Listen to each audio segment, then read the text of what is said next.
Hoje nós iremos bater um papo com o psicólogo Pablo Mendina sobre depressão.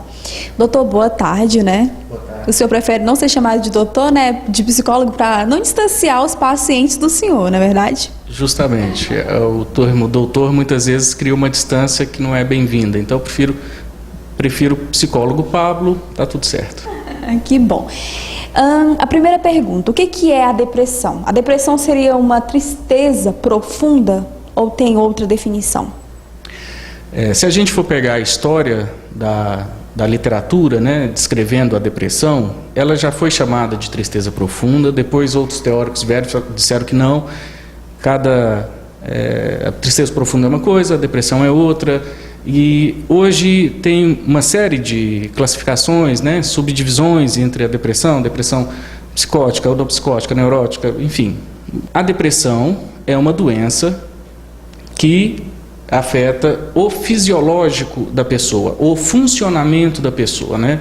Quando a gente diz depressão, acontece, por exemplo, a depressão do sistema imunológico. O sistema imunológico trabalha um pouco menos. A depressão do humor. Então, as substâncias cerebrais necessárias para estabelecer um bom humor estão diminuídas. Então, a pessoa se irrita mais facilmente. Essa diminuição que também afeta o humor, afeta outras funções cognitivas, né, do pensamento, como, por exemplo, a memória, a capacidade de absorver a informação, de memorizar, a paciência, vamos dizer assim, como um todo. A depressão, ela está ligada realmente às emoções ou ela é algo que vem de fora para dentro? Então, existe um tipo de depressão de base orgânica, né? Quando a gente diz isso, é assim, independente da história de vida da pessoa, independente de qualquer coisa, o organismo dela nasceu com uma tendência a ser deprimido. É um caso assim, bem raro. A grande parte das outras depressões são depressões que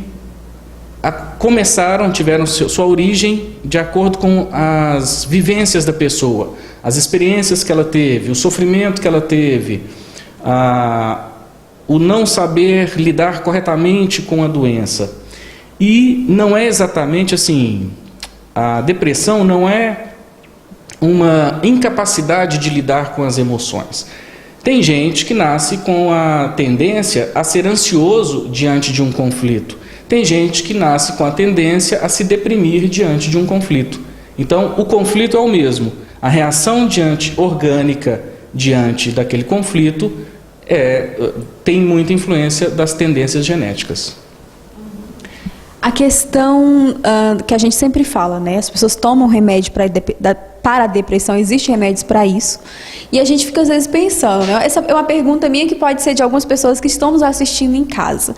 Como que algo da mente, das emoções e um remédio que é para o corpo, como é que acontece essa associação? Você pode explicar para a gente? Que é algo meio confuso, né? Certo. É confuso e a confusão ela tem uma história. Para se estudar, vamos pensar na ciência há 200, 150, 100 anos atrás, criou-se uma divisão assim, o médico cuida do corpo, né, e a psicologia cuida da mente. Né, até psique é alma, né, então o conceito alma para a ciência, você vê que é um conceito bem antigo. Então, essa divisão corpo e mente, que foi necessária num ponto da história para que houvesse essa divisão dos estudos, na verdade ela é uma divisão apenas pedagógica. Por quê? Porque aonde fica a mente, que não no corpo? Né? Se o sujeito sofre um acidente, sofre uma lesão na cabeça, no crânio, e uma lesão neurológica, ele perde parte da sua capacidade de sentir emoções. Cadê a separação corpo e mente? Então, essa separação ela é muito mais didática do que real. Quando se dá a medicação, ela ganha uma capacidade de melhorar, de buscar novos comportamentos, de buscar estratégias para melhorar a vida dela. Então, muitas vezes a medicação se faz necessária sim, principalmente nos casos mais graves, E nossa emoção, né, é corpo, nosso corpo é emoção. As pessoas que não falam, as pessoas que não expressam seu sentimento, e eu não estou dizendo aquelas pessoas que sejam o oposto do barraqueiro, não.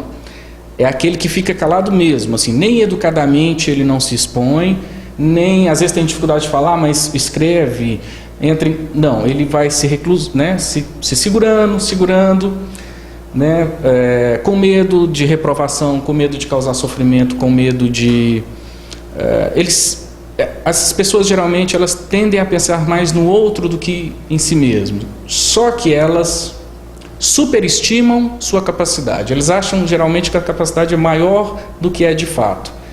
E quando a gente não coloca para fora nossa agressividade, quando a gente não coloca...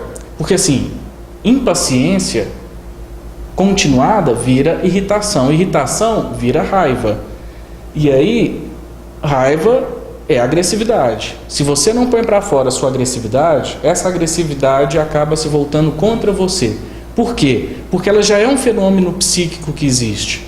Ela já existe. Se você vai pôr para fora e tentar resolver a situação, ou que às vezes não vai pôr para fora, mas vai usar essa energia para mudar a sua trajetória, ok. Se você vai ficar só segurando, popularmente, remoendo, esse processo vai ser muito doloroso, a agressividade acaba se voltando contra você mesmo e a chance de você acabar adoecendo aumenta muito. E eu sugiro sempre, porque a gente fala sempre mal dos contos de fadas, né? Porque hoje está numa onda de criticar, né, os contos de fadas. Mas tem uma que eu sempre falo e lembro, que é simplesinha, é bobinha, mas acho que traz uma grande lição de vida, que é a do patinho feio. Às vezes a pessoa reclama, meus pais não me entendem, meus irmãos, meus tios, minha família, meus vizinhos, eu sou o patinho feio. Tudo bem, eu nem vou dizer que você não seja. Então você deve procurar sua tribo. Então você deve procurar seu espaço no mundo, né?